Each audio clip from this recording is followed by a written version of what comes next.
और साथ ही साथ हमें इसमें एक लास्ट बात पढ़नी से अनुनाद कहते हैं। तो हमने पिछली क्लास में जो पढ़ा उसको मैं रिवाइज करवा देता हूं और फिर उसके बाद हम इस पे क्वेश्चंस करेंगे। क्लास पार्सर वाली भी कंप्लीट नहीं, ठीक है, मैं एक बार बोल देता हूं।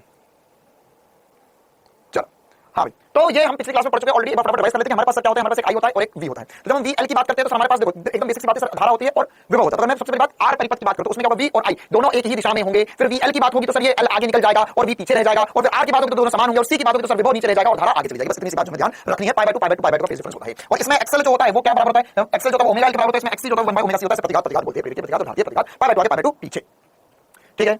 चलो हाँ, अब हम आगे बढ़ते। हमने ये वाली बात भी पूरी कर ली थी, इसलिए मैं रिवाइज करवा देता हूं यार, है ना। इसमें हमने क्या क्या पढ़ा था इसको एक बार हम फटाफट कल जो हमने पढ़ा था उससे एक बार रिवाइज कर लेते हैं। कल हमने जो पढ़ा था उससे एक बार फटाफट हम रिवाइज कर लेते हैं। तो कल की क्लास में हमने एक सेकंड रुकिए।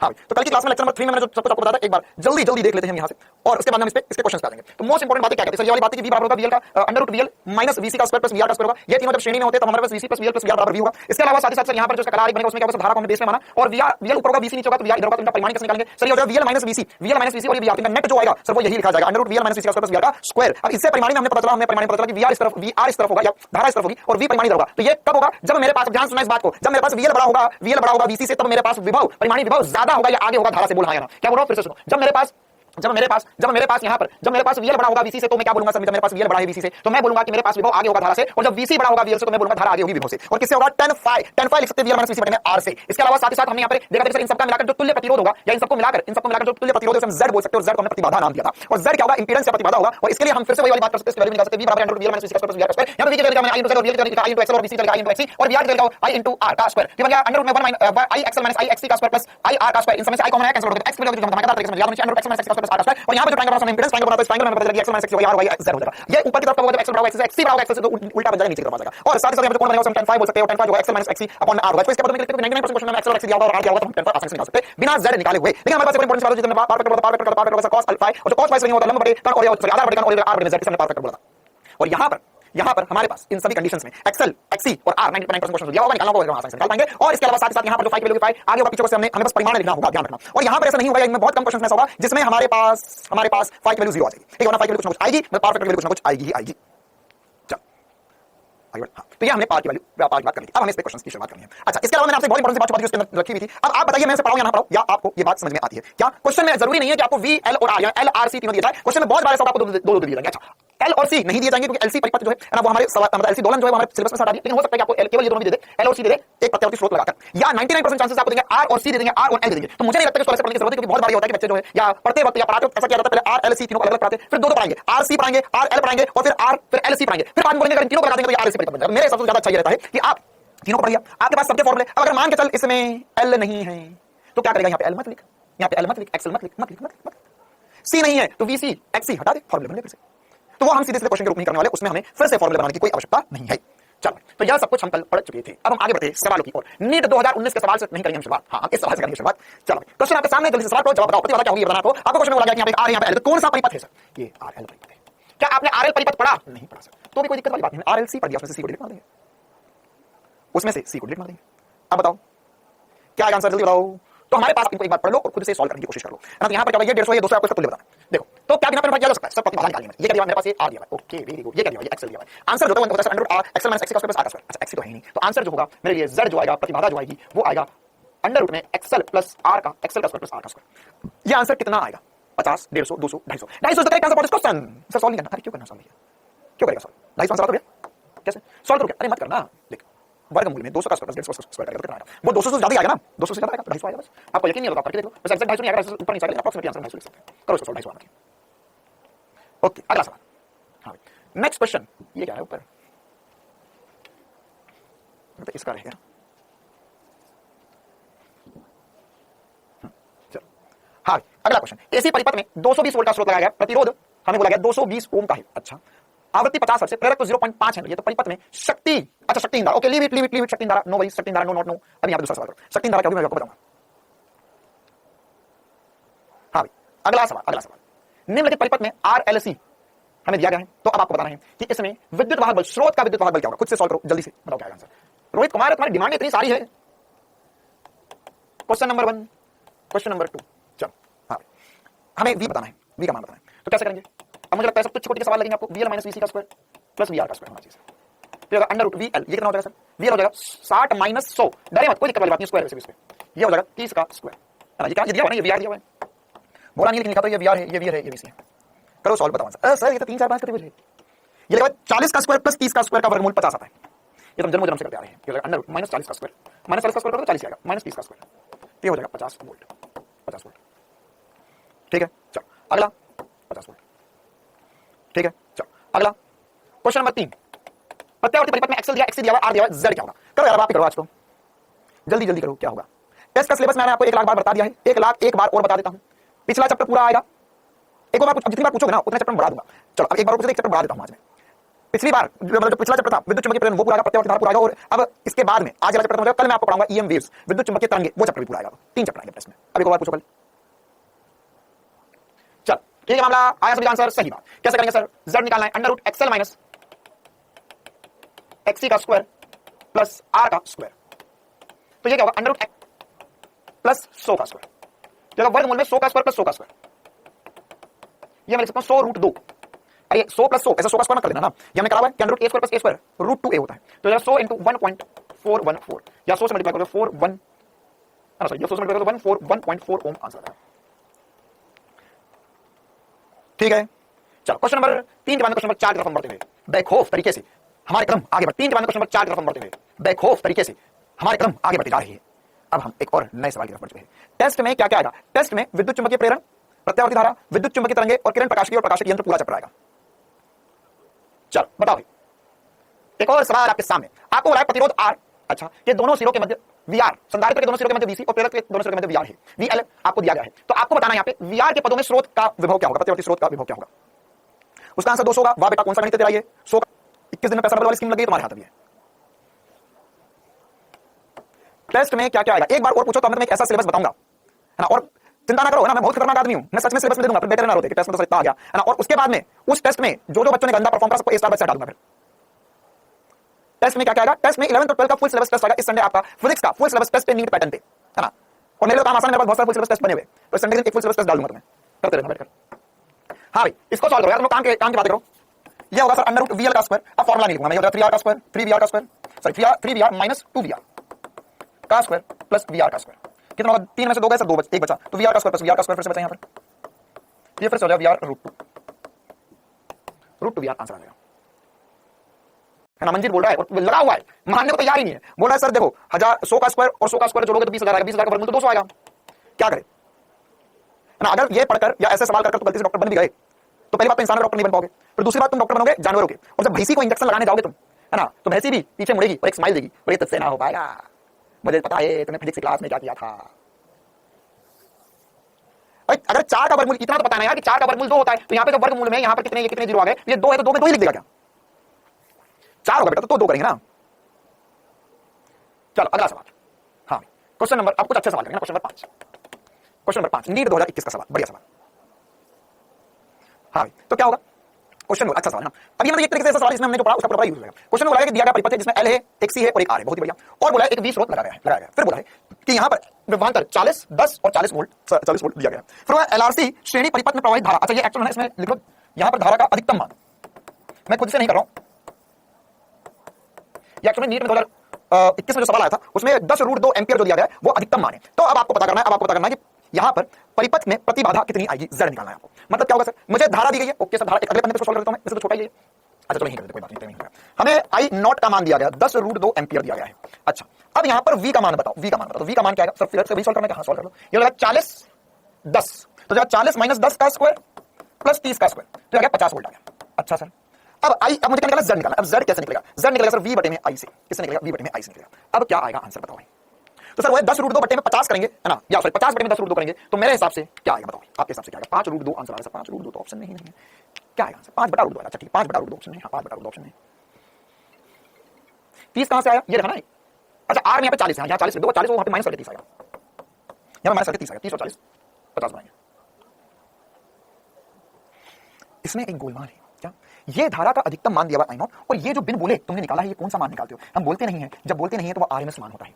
क्या होता है, आरएमएस मान होता है। तो सबसे पहली बात, ये फॉर्मूला लगाने से पहले ये देख, यहाँ पे आई नॉट है, मतलब आई का अधिकतम मान है और आई आरएमएस है, तो इनको सीधे नहीं कर सकते, या तो दोनों आरएमएस में रखो या दोनों वी नॉट में रखो, तब बात बनेगी। तो यहाँ पर हम इसका अगर आरएमएस मान निकालने जाएंगे तो यहाँ पे आई आरएमएस जो हो जाएगा वो हो जाएगा आई नॉट बटा रूट 2, आई नॉट बटा रूट 2, या 10 रूट 2 बटे में रूट 2, और रूट 2 से रूट 2 कट जाएगा, या 10 एम्पियर। अब अगर हम जेड का मान निकालेंगे तो वी आरएमएस बटे में आई आरएमएस बराबर होगा 50 बटे में 10, यानी 5 एम्पियर आ जाएगा, मतलब 5 ओम आ जाएगा, एम्पियर नहीं ओम आएगा।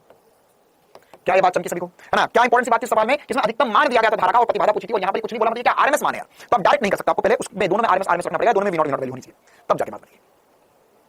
अच्छा, क्वेश्चन में बोला गया है कि, ध्यान समझते हैं, क्वेश्चन बोला है कि आरेख में दर्शाए अनुसार किसी कुंडली में, कुंडली लिखा है, से होकर किसी एसी स्रोत को विद्युत बल्ब और प्रेरक कुंडली से संयोजित किया जाता है। अच्छा, सर मतलब क्या है, यहाँ पर एक प्रत्यावर्ती स्रोत है, इसे किसी विद्युत बल्ब और, अच्छा यहाँ पे कुंजी लिखा हुआ है, सॉरी यहाँ पे कुंजी लिखा हुआ था, ये यहाँ पर कुंडली और कुंजी को मिलाकर पता नहीं क्या लिख दिया, तो यहाँ पर कुंजी लिखा हुआ है, तो ये स्विच लगाया गया है। अब कुंजी को बंद करने के कुछ समय पश्चात प्रेरक कुंडली के भीतर किसी आयरन की छड़ को धांसा जाता है, तो बल्ब की चमक का क्या होगा, बढ़ेगी घटेगी, क्या होगा कार्य? आसान सवाल को आसान शब्दों में समझाता हूं। पहले आपको यहाँ पे कुंडली दी हुई है ना, और एक बल्ब दी है।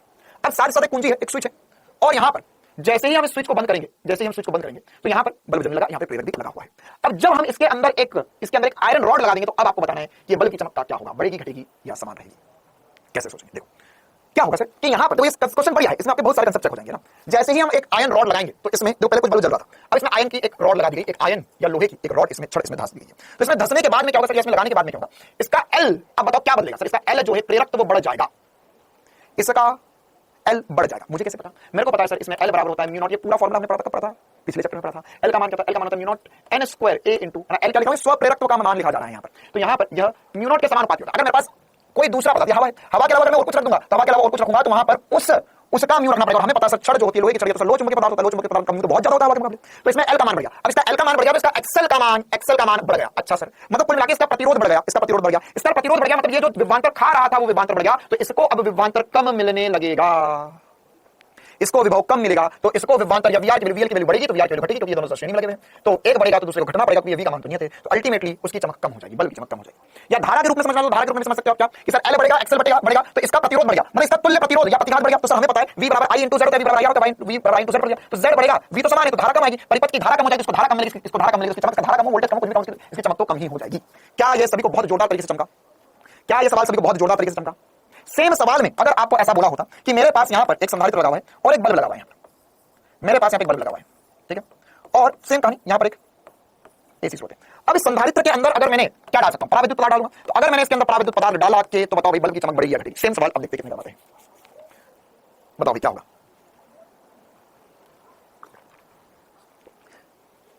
डीसी स्रोत में क्या होगा, कैसी बात पूछ रहा बेटा, डीसी स्रोत में अनंत समय बाद तो क्या होगा सर, ये तो सर बेसिकली क्या बन जाएगा, एल क्या करेगा सर, बताओ भाई डीसी स्रोत में एल क्या करेगा सर, तार बन जाएगा, तो तार बन जाएगा, तो उसमें से धारा जाएगी, तो डीसी स्रोत में कोई फर्क नहीं पड़ेगा।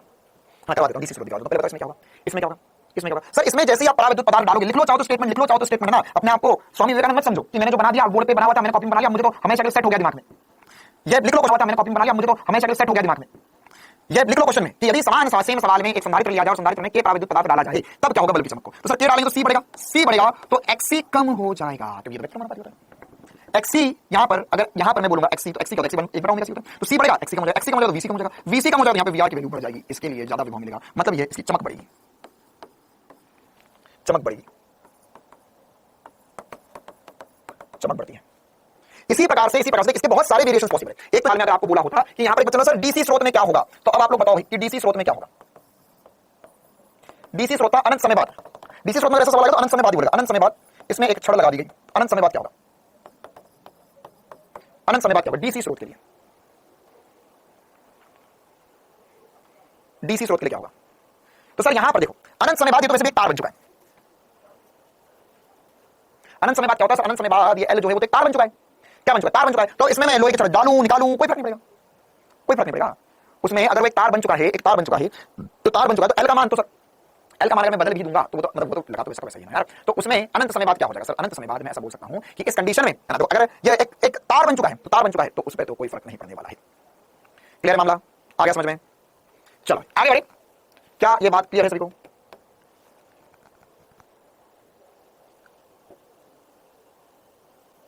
चल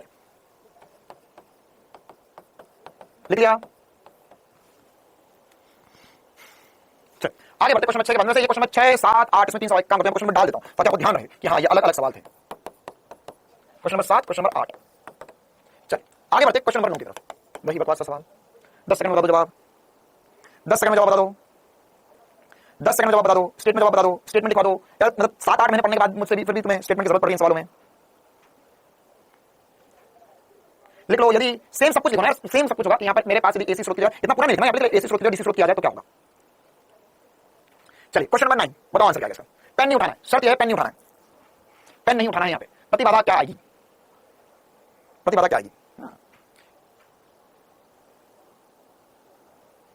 अनंत होगा। क्यों? क्योंकि सर यहां पे डीसी स्रोत दिया, देखो यहां से बैठी लगेगी तो डीसी स्रोत, तो डीसी स्रोत के लिए सर मुझे पता है कि एक्सी जो होता है वो अनंत होता है, एक्सी अनंत होगा, पूरा जेड भी अनंत हो जाएगा, अनंत होगा, अनंत होगा, अनंत होगा। चलो क्वेश्चन नंबर 9 क्वेश्चन नंबर 10 ये कर लिया क्या हमने? नहीं किया, लेकिन कर सकते हो। चलो 2-3 मिनट और मैं सॉल्व करूंगा, फिर मैं अगली चीज पढ़ाऊंगा आपको। क्वेश्चन नंबर 10 नहीं किया, लेकिन कर सकते हो।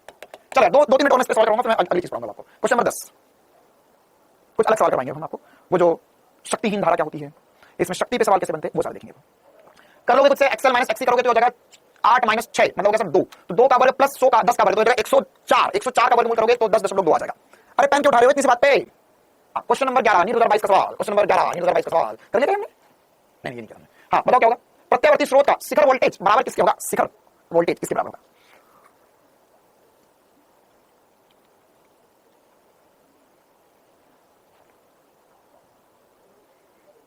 शिखर वोल्टेज का सर एसी स्रोत का 1/√2 गुना होता है।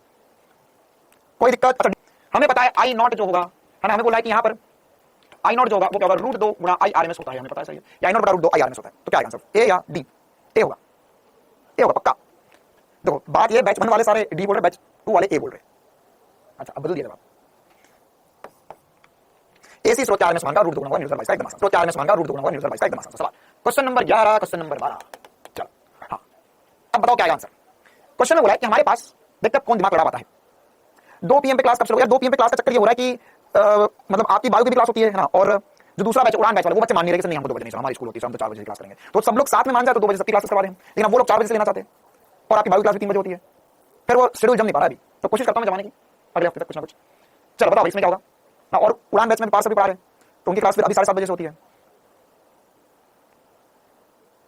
क्वेश्चन हो रहा है कि हमारे पास V1 और V2 का प्रत्येक का पाठ्यांक कितना दिया है, 300 वोल्ट दिया है, 300 वोल्ट 300 वोल्ट। अच्छा और यहाँ पे V3 पता नहीं, तो आपको V3 और ओमीटर का मान क्या होगा। तो सर देखो आसान सी बात है, अगर ये 220 वोल्ट टोटल दे रहा है, ये V1 V2 बराबर आ गया तो VL और VC बराबर हो गए। जब VL और VC बराबर होते हैं तो यही अनुनाद की कंडीशन होती है, VL और VC बराबर होते हैं फिर अनुनाद की कंडीशन होती है, मतलब दोनों को मिलाकर विभवांतर शून्य आ चुका है, दोनों को मिलाकर विभवांतर शून्य आ चुका है। तो यहाँ पर होगा √VL - VC का स्क्वायर, तो 0 हो गया और VR का स्क्वायर आपको पता है, तो 0 आ गई तो V बराबर VR आ जाएगा। तो सर ये जो 220 वोल्ट है पूरा प्लस हो जाएगा, तो इसमें 220 की वैल्यू 220 आ जाएगी। धारा निकालनी है, धारा कितनी आएगी, धारा कितनी आएगी सर, धारा होती है I बराबर होगा, I बराबर होगा यहाँ पर V बटे में Z। अच्छा अब जब VL और VC बराबर है, VL और VC बराबर है तो XL और XC बराबर होनी चाहिए, तो यहां पर मैं लिख सकता हूं I बराबर होगा V बटे में R ही बचेगा। तो ये कितना हो जाएगा सर, यहां पर ये हम लिख सकते हैं 220 बटे में 100 या 2.2 ampere is the correct answer for this question. Second सही आंसर आएगा। क्लियर है कहानी। क्वेश्चन नंबर 11 क्या बेटा, एकदम आसान सी बात बोली, तुमने बोला कि एसी स्रोत का शिखर वोल्टेज बराबर किसके होगा, तो एसी स्रोत का शिखर वोल्टेज √2 गुना होगा VR में, वही तो हिंदी में लिखा हुआ है यहां पर। चलिए क्वेश्चन नंबर 12 के बाद में हम आगे बढ़ते हैं क्वेश्चन नंबर 13 की ओर। क्वेश्चन नंबर 1 3 13 नीट 2016 का सवाल। हां सर 16 मतलब थोड़ा धक। देखो क्या बोला था क्वेश्चन में, क्वेश्चन में बोला है कि एक प्रेरक 20 मिली हेनरी का है, एक संधारित्र 50 माइक्रोफैराड का है तथा एक प्रतिरोध 20 ओम का है। विद्युत वाहक बल बोला गया है आपको 10 साइन 340 टी के स्रोत के सिरों पर श्रेणी क्रम में जो है प्रत्यावर्ती परिपथ में शक्ति हाथ से कितना होगा। शक्ति पूछ लिया मतलब कि उसने आपकी जान निकाल ली है, क्योंकि शक्ति निकालने के लिए आपको सब कुछ पता होना चाहिए, आपको V पता होना चाहिए, I पता होना चाहिए, cos phi पता होना चाहिए, है ना। शक्ति पूछी उसने, मतलब शक्ति निकालना है आपको, तो V RMS I RMS cos phi उसने आपसे पूछ लिया ही, या आप लिख सकते हो V RMS I RMS cos phi। cos phi क्या होगा, cos phi होता है सर R बटे में Z। अब इस पूरे को सॉल्व करना है आपको, I भी निकालना पड़ेगा, V भी निकालना पड़ेगा, Z भी निकालना पड़ेगा। आप 14 में एक दो स्टेप की कटौती कर लेते हो, एक दो स्टेप की कटौती कर सकते हो, I RMS को हटा लो, I RMS को हटाकर क्या लिख सकते हो, I RMS को हटाकर क्या लिख सकते हो, I RMS को हटाकर क्या लिख सकते हो, I RMS को हटाकर हम लिख सकते हैं सर हम चाहे तो V के बदले में V RMS I की तरह लिख सकता हूं मैं सर, I क्या होता है V बटे में Z होता है, RMS नहीं लिखा बारे में, है ना, अंडरस्टूड सी बात है, ये RMS लिखा होता है, V बटे में Z इनटू R बटे में Z। तो कुछ भी करके इतनी मेहनत करना पड़ेगा कि Z तो निकालना ही पड़ेगा। मैंने कहा V को I को V बटा Z लिख दिया, लेकिन वो धारा भी निकालना पड़ेगा, तो ये हो जाएगा V स्क्वायर, ये अल्टीमेटली में लिख सकते हैं V स्क्वायर बटे में Z स्क्वायर इनटू R। इसको सॉल्व करना है मुझे, ये आएगा मेरा आंसर। ठीक है, आ गया समझ में। ऐसा सवाल नीट में आए तो करके मत आ जाना, है ना, अगर ऐसा सवाल नीट में आ जाए तो करके मत आ जाना। ठीक है, इसको करने में तुम्हारा बायोलॉजी खत्म हो जाएगा पूरा।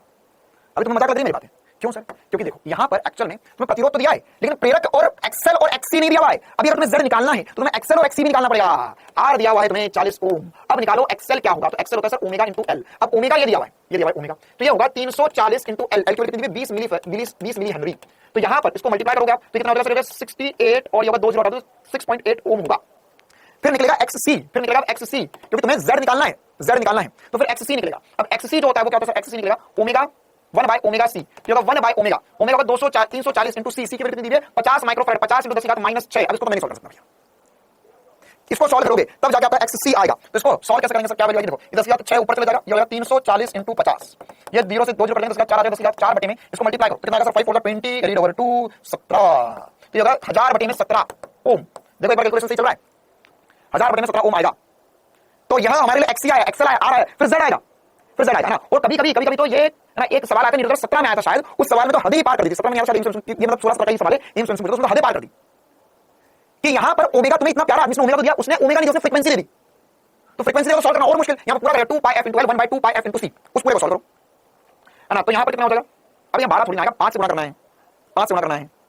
तो अब यहां से हमारा XL आया, XC आ रहा है, फिर यहां से Z आएगा, तो Z आ जाएगा सर। पूरा सॉल्व करो, Z की वैल्यू पता है क्या होती है? √XL - XC का स्क्वायर प्लस R का स्क्वायर। अब हमारा Z आया, फिर ये V में भी V RMS रखना है यहां पर, तो ये V की वैल्यू है 10, तो V RMS कितना आएगा?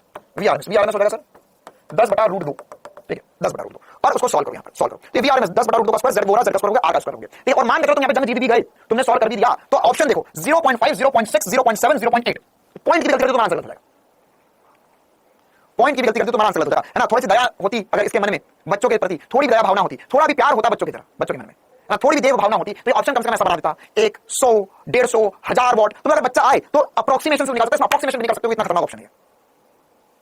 मैं तो नहीं कर रहा भैया, स्किप। तो सर आप लेकर क्यों आए? आप छोड़ ही देते। हाँ, मेरे पास दो ऑप्शन थे, मैं इसको लेकर नहीं आया, तुझे पता नहीं चलता, लेकिन क्वेश्चन यहां पर क्यों डाला हुआ है? क्योंकि तुम्हें पता चले कि किस प्रकार की निर्दयी दुनिया है आगे चलकर, किस प्रकार के कठोर लोग हैं जिनका पत्थर का दिल है, पत्थर का दिल।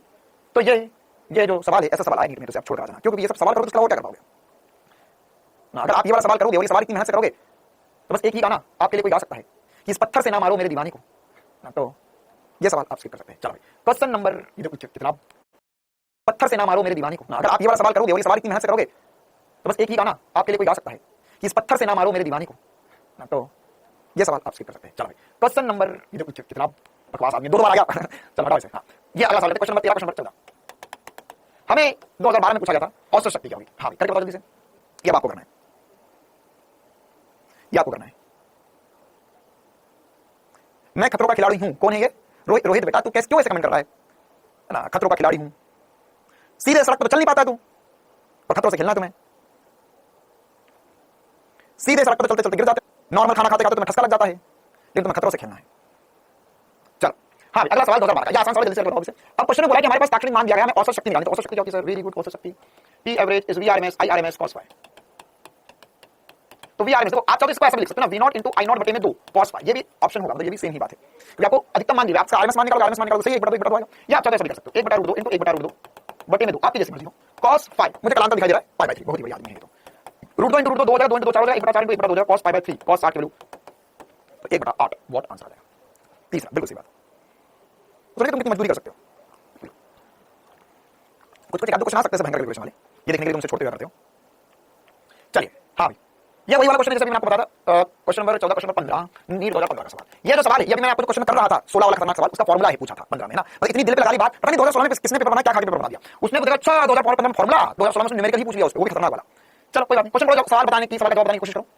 हमें बोला है कि यहाँ पे R प्रतिरोध 30 शक्ति है। अच्छा थोड़ा अलग सवाल है ना, थोड़ा अलग सवाल, 1/√2 कितना होगा, क्या करना है, कितना होगा उससे, 1/√2 1/2 1/2 हो चुका है। नहीं अरे डायरेक्ट मतलब एक बार देख ले क्वेश्चन क्या बोलना चाह रहा है। क्वेश्चन बोलना चाह रहा है कि एक प्रतिरोध R की शक्ति P है। अच्छा, जब एक प्रत्यावर्ती धारा स्रोत से जुड़ा जाता है, ओके, यदि एक प्रेरक को प्रतिरोध के साथ श्रेणी क्रम में जोड़ा जाता है, तो इस परिपथ की प्रतिबाधा Z है, तो शक्ति क्या हो जाएगी। मतलब हमें क्या दिया, जब पहले प्रतिरोध जुड़ा होता है, हमें पता है P बराबर होता है, P बराबर होता है V RMS I RMS के बराबर, ठीक है, मतलब V RMS I RMS की P दी है हमें। अब हमारे पास P डैश क्या होता है सर, हमें पता ही होता है V RMS I RMS cos phi होता है, cos phi होता है हमारे पास, ठीक है, उसमें मतलब V RMS I RMS P है, cos phi क्या होता है, cos phi होता है सर R बटे में Z, R बटे में Z।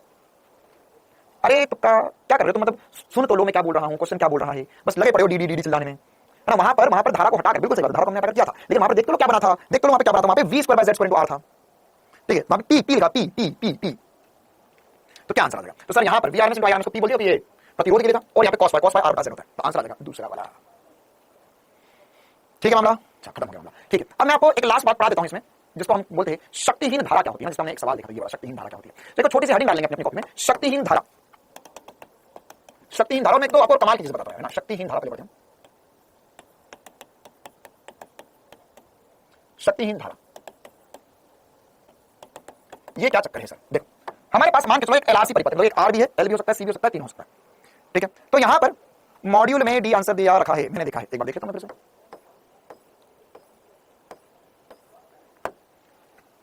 प्रेरक को प्रतिरोध के साथ जोड़ा, श्रेणी क्रम में जोड़ा जाता है कि इस, तो शक्ति क्या होगी, शक्ति पूछा है हमसे। तो अगर हमसे शक्ति पूछा है तो आर बटे में से, देखो यहां पर हमसे शक्ति पूछा तो शक्ति क्या लिखेंगे, V RMS I RMS cos phi लिखेंगे, इस फॉर्मूले में कोई दिक्कत थोड़ी ना है ना। तो अगर यहां पर, अगर हमारे पास यहां पर इसमें V RMS I RMS cos phi लिखा होता है और हमारे पास जब केवल और केवल प्रतिरोध जोड़ा जाता है तो शक्ति क्या होती है, तब शक्ति V RMS I RMS cos phi तो 1 होता है। तो यहां पे इसकी वैल्यू मैंने 3 रख दी, और कॉस फाई क्या होता है, कॉस फाई आर बटे में 0 होता है, कॉस फाई क्या होता है, कॉस फाई आर बटे में 0 होता है। कॉस फाई की वजह से सही है ना, बिल्कुल सही है सर, मुझे तो सही दिखा है, फोर्थ आएगा। ठीक है, एक और फिर हम चेक कर लेंगे, बाकी मेरे को यहां पे आर बटा जेड लग रहा है ना, कॉस फाई लिखना है तो V RMS I RMS cos phi. जब हमारे पास शक्ति लिखते हैं, हमारे पास आरएलसी परिपथ होता है, उसमें डी क्यों नहीं होगा, क्योंकि डी आंसर आर है। ये कॉस फाई को क्या लिखेंगे, आर बटे में जेड लिखेंगे, इतनी शक्ति लिखी मैंने, इसमें कोई दिक्कत वाली बात नहीं दिख रही मुझे। एक और बार फिर मैं चेक करूंगा है ना, बाकी हाँ मॉड्यूल में अगर होगा करेक्शन तो आपको कल बता दूंगा एक बार। ठीक है, वी स्क्वायर बटा आर से करना है। ठीक है, वी स्क्वायर बटा आर से करके दिखा देते हैं, तो पी होगा वी स्क्वायर बटे में आर हो जाएगा। तो यहां पर अगर हम कॉस फाई लिखेंगे तो कॉस फाई में हमारे पास देखो वी स्क्वायर बटा आर से करेंगे तो थोड़ा सा कॉम्प्लिकेटेड हो जाएगा ना, और उससे हम, अच्छा एक मिनट वेट अ मिनट यार, क्वेश्चन करेंगे। देखो क्या है लोचा इस क्वेश्चन में, देखो ध्यान से, एक मिनट जाओ, एक मिनट जाओ। क्वेश्चन में क्या बोला गया है, क्वेश्चन में क्या बोला गया है, क्वेश्चन में बोला है हमारे पास यहां पर एक प्रतिरोध है और यहां पर इसमें एक वी स्रोत लगाया गया है, वी स्रोत लगाया गया है, और यहां पे धारा कुछ आई जाएगी। तो यहां पे धारा आई जा रही है, ओके। फिर क्वेश्चन में बोला है कि यदि प्रेरक को प्रतिरोध के साथ श्रेणी क्रम में जोड़ा जाता है, इस तरह परिपथ की प्रतिबाधा Z हो जाती है ना। अब चक्कर ये है कि इसमें एक्चुअली एक बात उसे स्पेसिफाई करनी चाहिए कि अच्छा ये तो समझ में आ गया, ये P बराबर होगा आई आरएमएस वी आरएमएस। ठीक है, अब एक छोटा सा नया लोचा क्या है यहां पर, इसमें हमारे पास एक आर दिया हुआ है, एक एल दिया हुआ है। अच्छा, अब इसमें यदि समान स्रोत से जोड़ा जाएगा, स्रोत समान है, तो स्रोत अगर समान होगा तो यहां पर V की वैल्यू क्या है सर, ये एक्चुअल में अगर मैं यहां पे कर रहा हूं P डैश बराबर कर रहा हूं V RMS I RMS cos phi, अगर मैं करता हूं तो इस कंडीशन में मैं सीधे सीधे इसको P उठाकर नहीं लिख सकता। क्यों नहीं लिख सकता, क्योंकि यहां पर जो धारा जाएगी और यहां पर जो धारा जाएगी वो अलग अलग धारा आएगी। ध्यान से सुनो क्या बोल रहा हूं, इसकी धारा और इसकी धारा अलग अलग होगी ना। तो क्वेश्चन में जैसा बोला गया कि जब एक प्रत्यावर्ती धारा स्रोत से जुड़ा जाता है, यदि प्रेरक को प्रतिरोध के साथ श्रेणी क्रम में जोड़ा जाता है, तो उसने कुछ नहीं बोला, मतलब स्रोत के बारे में नहीं बोला कि स्रोत को उसने समान ही माना है। तो मैं यहां पे जब आई आरएमएस लिखूंगा तो यहां की जो धारा आएगी वो कितनी आएगी, यहां की धारा आएगी वी आरएमएस, या आरएमएस नहीं लिखते, मैं सीधे वी लिख देता हूं, वी इनटू धारा कितनी बहेगी सर, यहां से धारा होगी वी बटे में जेड आएगी, यहां पर धारा इनटू कॉस फाई आर बटे में जेड हो चुका है, आर बटे में जेड हो चुका है। ठीक है, अब ये धारा और ये धारा समान नहीं है, इसमें धारा कितनी आएगी सर, इसमें धारा आएगी, इसकी धारा होगी वी बटे में आर होगी, तो यहां पर पी की वैल्यू होगी वी स्क्वायर बटे में आर हो जाएगी, पी की वैल्यू। तो अब अगर मैं पी डैश की वैल्यू निकालूं, इसको मल्टीप्लाई कर देता हूं, ये हो जाएगा वी स्क्वायर बटे में जेड का स्क्वायर, वी स्क्वायर हो गया, जेड का स्क्वायर हो गया, आर आ गया। ठीक है, तो अब मेरे पास पी क्या है, पी है सर वी स्क्वायर बटा आर, तो यहां पर मैं चाहता हूं डिवाइड कर दूं, या आपको ऐसा लगता है कि नहीं सर मैं एक आर से मल्टीप्लाई डिवाइड कर लूंगा, तो यहां पे वी स्क्वायर बटा आर बना दूंगा मैं, या वी स्क्वायर की वैल्यू उठा के यहां पर, तो तीन ऑप्शन है जैसे आपकी मर्जी हो। तो यहां पर मैं लिख सकता हूं कि पी डैश जो हो जाएगा सर जी, ये वी स्क्वायर की जगह मैं लिख दूं पी इंटू आर बटे में जेड स्क्वायर इंटू एक और आर है, तो ये आर इंटू आर का स्क्वायर हो जाएगा। तो यहां पर अल्टीमेटली मेरा जो आंसर बनेगा वो बनेगा P into R square Z square, P into R square R by Z का स्क्वायर, फोर्थ सही जवाब आएगा। ठीक है, फिर से एक बार देख लो क्या बोला गया है क्वेश्चन में क्या बोला गया है। यहां पर हमारे पास पावर कोई स्रोत था है ना, यहां पर कुछ स्रोत था, एल कहां से आया क्वेश्चन में बोला ना, यहां पर ये श्रेणी क्रम में एक प्रेरक को जोड़ा जाता है प्रतिरोध के साथ। ठीक है, तो क्वेश्चन में बोला है हमारे पास एक स्रोत है, अब इसमें शक्ति पी है, ये होगा आई आरएमएस वी आरएमएस होगा, बिल्कुल सही बात, या मुझे पता है सही से वी स्क्वायर बटा आर भी लिख सकता हूं। लेकिन अब इसमें मैं direct P V into I को मैंने पी क्यों नहीं लिख दिया, क्योंकि बात ये यार इसकी धारा अलग अलग होगी, दोनों में धारा अलग अलग धाराएं जाएंगी, दोनों में धारा अलग अलग जाएगी। तो इसमें धारा आई जा रही है, इसमें धारा कितनी जाएगी मुझे नहीं पता, धारा कितनी जाएगी मुझे नहीं पता, धारा कितनी जाएगी, मुझे निकालना पड़ेगी, उसकी धारा निकलेगी वी बटा जेड से, तो इसकी धारा अलग अलग होगी, तो इसमें मैं सीधे यूज नहीं किया, मैंने वी बाय जेड लिया और फिर यहां से इनको मिलाकर सॉल्व किया। क्लियर है कहानी, आया समझ में, चलिए कॉपी में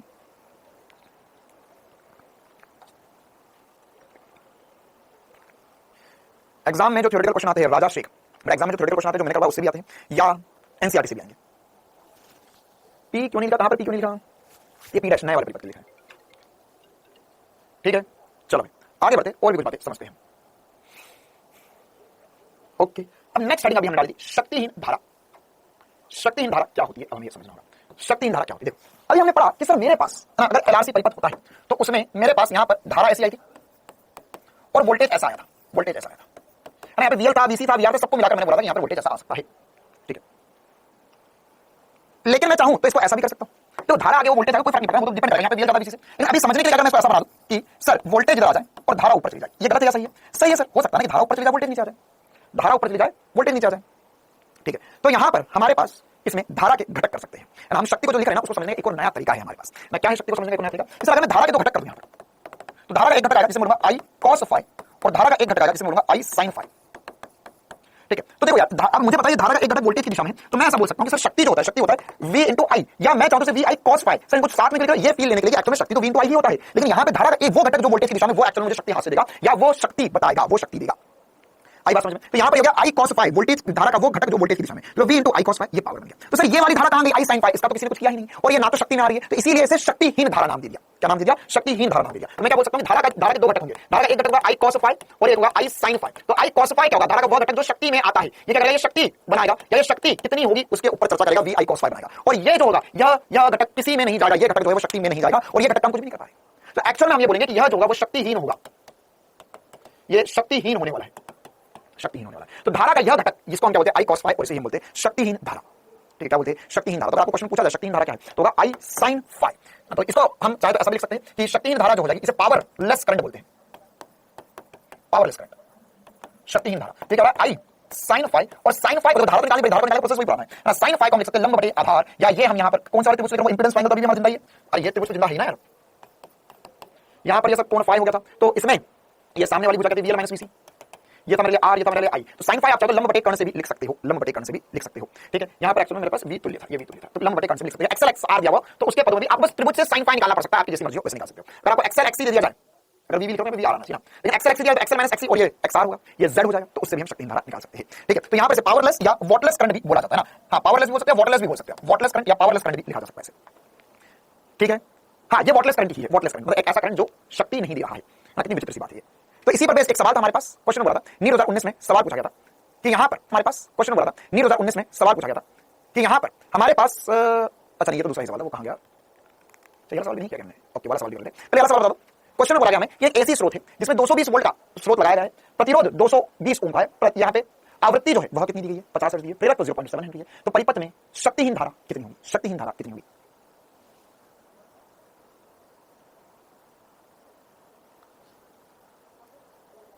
सर जी आपकी कल रात 6 बजे वाली वीडियो में, अच्छा यूट्यूब पर, ठीक है शिवम, मैं पढ़ लूंगा, यूट्यूब पर पढ़ लूंगा, ठीक है। हाँ, शक्तिहीन धारा, वॉटहीन धारा, एवरीथिंग सेम। क्या इसे सॉल्व कर पाओगे? क्या इसे सॉल्व कर पाओगे? वॉटहीन धारा, शक्तिहीन धारा बोल सकते हैं। चल देखो कैसे करेंगे इस क्वेश्चन को। सर हमें तो वही, अब इसको करना थोड़ा सा है ना कैलकुलेशन है, लेकिन अब क्या करें, इस पे सवाल आ सकते हैं। तो एक बार क्या करते हैं, देखो। अच्छा पहली बात तो कौन सा परिपथ है? हमें बोला प्रतिरोध दिया गया है, आवृत्ति दी और प्रेरक दिया गया, मतलब 110% बात यहाँ पे एक एलआर परिपथ ही है। अच्छा सर, अब इसमें हमें Z का मान ज्ञात करना पड़ेगा, तो शक्तिहीन धारा ज्ञात करनी है। तो आई साइन फाई मेरे पास शक्तिहीन धारा होगी, या ये मेरे पास वॉटलेस करंट हो जाएगा। अब धारा कितनी, सबसे पहले पता करो धारा कितनी है। तो सर यहां पर हमारे पास धारा निकालने के लिए ये एक्सेल भी निकालना पड़ेगा, एक्सेल भी निकालना पड़ेगा, थोड़ा सा कैलकुलेशन होने वाला है, तो तैयार हो जाओ थोड़ा। तो यहां कितना होता है एक्सेल की वैल्यू निकालो, बता दो एक्सेल की वैल्यू ये हो जाएगा 2 पाई f इंटू एल, तो 2 पाई इंटू 50 इंटू 0.7, तो कितना आएगा? इस आप एक काम करो, पाई को 22/7 लिखो इस बार, ये 100 हो जाएगा इंटू 22/7 इंटू 0.7, पॉइंट उड़ेगा 0 से 0 कट जाएगा, 7 से 7 कट जाएगा, ये आ जाएगा सर 220 ओम, 220 ओम आ चुका है। ठीक है, आर आपके पास है, बिल्कुल सर आर मेरे पास है, कोई दिक्कत वाली बात नहीं है, आर भी 220 ओम दिया गया है। आया है सर, मजा आ रहा है, अच्छा माना है। जेड कितना आएगा? जेड आ जाएगा सर 220√2 ओम आ जाएगा, डायरेक्ट निकाल दिया, कोई दिक्कत वाली बात नहीं है। सबसे पहले धारा कितनी आएगी? धारा आएगी सर यहां से। अच्छा अब मेरे को यहां पर स्रोत दिया हुआ है, तो कौन सा है? आरएमएस मान है, तो यहां पर मैं धारा लिखूंगा v बटे में z। v कितना दिया हुआ है? कुछ नहीं बोला है, मतलब 220 मतलब आरएमएस मान दिया हुआ है, तो ये हो जाएगा आरएमएस बटे में z। z कितना सर? 220 बटे में रूट कट गया 1/√2 एम्पीयर धारा आ गई, 1/√2 एम्पीयर धारा आ चुकी है। ठीक है, क्या इतना मामला सही चल रहा है? चेक कर लो एक बार, क्या इतना मामला सही चल रहा है? एनएमसी का नया सिलेबस आ गया है। ठीक है बेटा, एक बार क्लास के बाद मैं चेक कर लूंगा, यहां तक का मामला क्लियर चल रहा है। इसके बाद में अब हमें धारा पता चलिए साइन फाई क्या होगा। साइन फाई, तो साइन फाई अगर मैं इस त्रिभुज से निकालना चाहूं तो ये होता है लंब, लंब मेरे पास होता है एक्सएल माइनस एक्सी, तो यहां पे तो एक्सएल ही होगा, और ये होता है मेरे पास आर, ये होगा मेरे पास जेड, तो यहां पे एक्सी तो है ही नहीं, एक्सी तो है ही नहीं। तो इस कंडीशन में मेरे पास मैं लिख सकता हूं आई की वैल्यू कितनी आ गई? 1/√2 आ चुकी है यहां पे, और साइन फाई लंब है एक्सएल बटे में जेड, एक्सएल बटे में जेड, ये होगा 1/√2 इनटू एक्सएल कितना आता है? एक्सएल आता है 220, जेड कितना है? जेड आया सर 220 बटे में 2 कट गया सब कुछ, 1/√2 इनटू 1/√2 1/2 या 0.5 एम्पीयर आंसर है। ठीक है, सोचने में ऐसा अजीब सा पेचीदा सा लग सकता है आपको, लेकिन आसान होता है। आपको आई निकालना है, उसका साइन कॉम्पोनेंट लेना, साइन फाई आंसर आ जाता है बस, आई साइन फाई आंसर। तो यहां पर साइन फाई निकालने के लंब बटे कर्ण का इस्तेमाल किया मैंने, और आई निकाला मैंने धारा की वैल्यू निकाली। चल ओके, चल आगे बढ़े। हाँ तो ये सारी कहानी तो हमारी खत्म हो चुकी है, खत्म हो चुकी है। अच्छा ये नीट 2019 का एक सवाल रह गया है, ये सवाल हमने नहीं किया, एक बार पढ़ो, ये सवाल बनेगा हमसे। हमें बोला कि परिपथ जब 12 वोल्ट के प्रतिवर्ती स्रोत से जोड़ा जाता है तो 0.2 एम्पीयर धारा जाती है। इसी परिपथ को जब 12 वोल्ट की दुष्ट धारा के साथ जोड़ा जाता है तो 0.4 एम्पीयर धारा जाती है। तो परिपथ क्या है? पायल बेटी आप आधी क्लास में, आपने अब तक एक भी डाउट नहीं पूछा था, मैं हमारी थोड़ी साथ की भी थी। क्या पूछ रहे हो? z कहां से आया? z कैसे आता है बेटा? z कैसे आता है? z आता है अंडर रूट r का स्क्वायर प्लस xl का स्क्वायर, तो 220 का स्क्वायर प्लस 220 का स्क्वायर, तो 220 रूट 2 हो जाएगा ना। देखो ये सवाल में बिल्कुल दिमाग लगाने वाली जरूरत नहीं है। क्यों? क्योंकि जिसको ये बात पता है ना कि डीसी स्रोत पर भी धारा जा रही है, मतलब 110% बात इसमें संधारित्र नहीं है, संधारित्र नहीं है तो एल है सर, तो एल और आर का ये सी वाला ऑप्शन हो ही नहीं सकता बिना सॉल्व करे। ऐसा है एसपी स्टार का तो क्या चल गया है? क्या बोल रहा हूं मैं, ध्यान से। हमें क्वेश्चन बोला कि एक बार एसी स्रोत लगा, फिर डीसी स्रोत लगा, डीसी स्रोत लगाने के बाद भी धारा जा रही है, how it is possible? It is possible only in the one way when we don't have a संधारित्र इन दैट। ओके, तो संधारित्र होगा, अगर संधारित्र होगा तो वो धारा रोक देगा, संधारित्र धारा रोक देता है, तो संधारित्र धारा रोक दे, संधारित्र नहीं होना चाहिए कहीं पर भी, बस कहानी खत्म। बाकी आप चाहो सॉल्व कर, बाकी मेरे लिए काफी था। ठीक है मामला। कितने बच्चे सोच पाए थे? कितनों ने सोच लिया था? बहुत ही बढ़िया, अति उत्तम। चलो ओके, अब हम